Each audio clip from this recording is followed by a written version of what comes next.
Man doesn't need God to flourish. You probably heard this before, right? The idea that we humans, well, we can find fulfillment and purpose all on our own. No need for any divine help. That's what we're going to unpack today. Then you have the secularist promise, which kind of goes hand in hand with this. It proposes that reason, science, human progress, those are the keys to a good life. We can build a society where everyone has a chance at happiness, freedom, a fulfilling existence, all without needing any religious beliefs.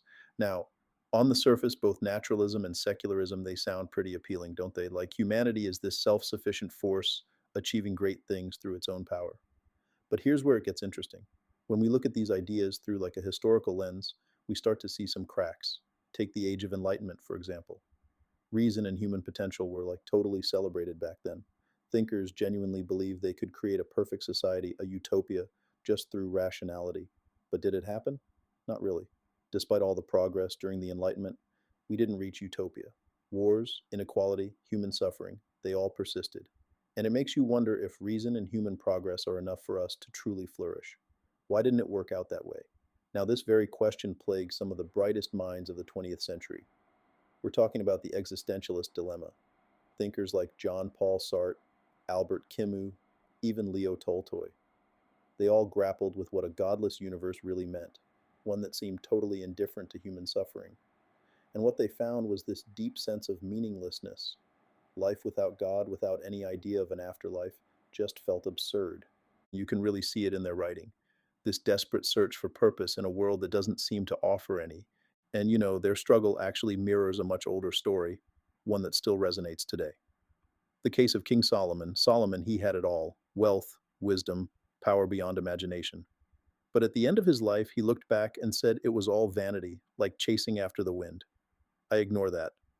One of the wisest, most powerful man ever, surrounded by everything the world could offer, and still he felt empty. The problem with reductionism, think of it this way: reductionism basically tries to define humans as like a complex biological machines or actions, our emotions, everything boiled down to just chemical reactions and genes.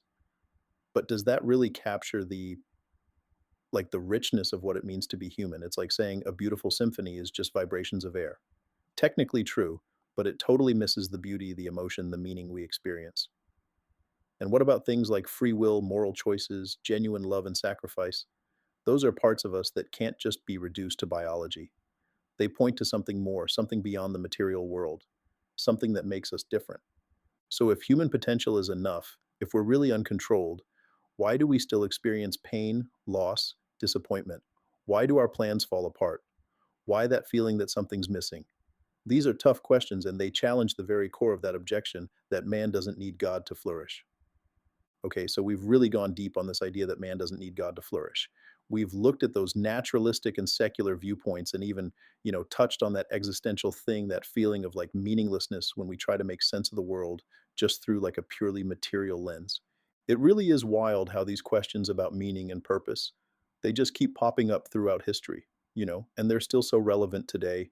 It really speaks to something deeper, I think, something beyond just our physical existence. And more importantly, we've talked about the possibility of like real true fulfillment, the kind that comes from admitting that we have limits, recognizing that there's something bigger than us out there, and aligning our lives with a purpose that's bigger than just our own little wants. That's kind of what I want to leave you with today.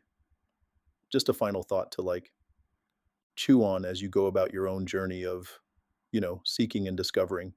What if just like Solomon discovered all that stuff we chase after in the world, the success, the fleeting pleasures? What if it all just leaves us empty? And it's like, trying to fill a hole that has no bottom with sand. You keep pouring it in, but it never gets full.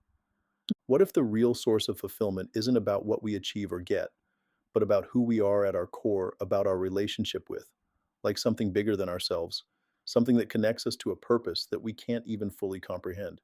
It's almost like tapping into this infinite source of energy. Suddenly, you're not running on fumes anymore. You're connected to something vast, something that can sustain you and nourish you in ways you never imagined.